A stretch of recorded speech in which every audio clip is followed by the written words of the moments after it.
Hello friend, super સહેલિયાથી હું દીપા અને આજે આપણે બનાવવાના છે ચીલની ભાજીનું ટખરિયું. તો આ વિસરાતી જતી વાનગી બાજરીના રોટલા સાથે ખાવાની ખૂબ જ મજા આવે છે.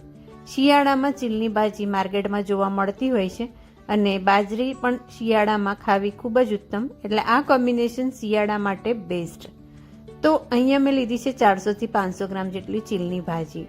નોર્થ ઇન્ડિયામાં એને બથુઆ કહે છે અને ગુજરાતમાં એને ચીલની ભાજી કહે છે. અને આ રીતે લઈ અને બરાબર એને સાફ કરી પાન લીધા છે. 3 થી 4 વાર પાણીથી ધોઈ અને એને બારીક સુધારી લેવાની છે. તો આ સુધારીને તૈયાર છે અને આ રીતે સુધારી અને પછી આપણે એને ઉકળતા પાણીમાં બોઇલ કરવાની છે. અને આ રીતે ઉકળતા પાણીમાં આપણે એને બ્લાન્ચ કરીશું તો એનો જે ગ્રીન કલર છે એ સરસ જળવાઈ રહેશે. એટલે તપેલીમાં આ રીતે પાણી લઈ લેવાનું છે, પાણી ઉકળવા માટે મૂકી દેવાનું છે. તે દરમિયાનમાં આપણે બીજા જે લીલા મસાલા ઉપયોગમાં લેવાના છે એ જોઈ લઈએ. 50 ગ્રામ જેટલું લીલું લસણ, 50 ગ્રામ જેટલા કોથમીર, 2 થી 3 ઇંચ જેટલો આદુનો ટુકડો અને 3 લીલા મરચાં લેવાના છે. મિક્સરના જારમાં આ બધું જ આપણે ધોઈ બારીક કાપી અને આ રીતે એક સાથે જ ક્રશ કરી લેવાનું છે. ક્રશ કરતી વખતે 2 થી 3 ચમચી જેટલું પાણી તમે એડ કરી શકો છો. એની દરદરી પેસ્ટ તૈયાર કરી લેવાની છે. તો આ રીતે મિક્સરના જારમાં દરદરી પેસ્ટ એની તૈયાર છે. અને પછી બીજી બાજુ આપણે જોઈ શકીએ છીએ આપણી જે પાણી છે એ સરસ રીતે ઉકળી ગયું છે, જેની અંદર આપણે આ રીતે બારીક સુધારેલી ભાજી એડ કરી લઈશું. 5 થી 7 મિનિટ એને ચડવા દઈશું. 5 થી 7 મિનિટ પછી આપણે એને નળની નીચે ઠંડા પાણી નીચે સીધી જ ધોઈ લેવાની છે. અને આમ કરવાથી આપણે સરસ એનો ગ્રીન કલર ડખરિયામાં મતલબ તૈયાર થઈ જશે રેસીપી આપણી, સબ્જી આપણી ડખરિયું તો બી એકદમ સરસ ગ્રીન કલર એનો રહેશે. એટલે આ રીતે બ્લાન્ચ કરી અને એક કઢાઈમાં લઈ લઈશું. એની અંદર લીલો મસાલો આપણે જે બનાવ્યો છે એ એડ કરી લઈશું. મેં અહીંયા લીધો છે મકાઈનો લોટ, પીળી મકાઈનો લોટ 5 કપ જેટલો લીધો છે. તમે મકાઈના લોટના બદલે બેસન પણ લઈ શકો છો.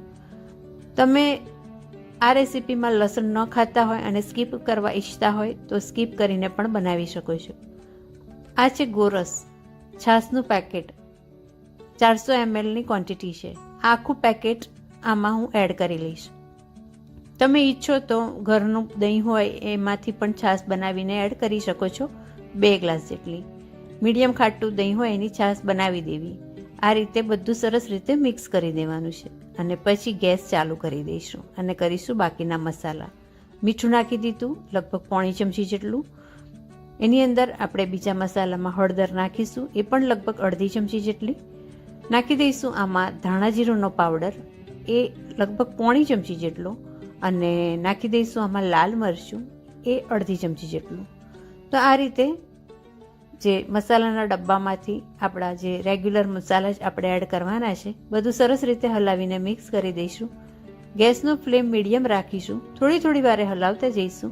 જેમ જેમ ગરમ થશે એમ મકાઈના લોટ જે છે એ ઘટ્ટ થશે અને આપણને જોઈએ એવી કન્સિસ્ટન્સી, રોટલા ઉપર ચડાવીને ખાઈ શકીએ એવી કન્સિસ્ટન્સી આવે ત્યાં સુધી એને આ રીતે ઉકળવા દેવાનું છે.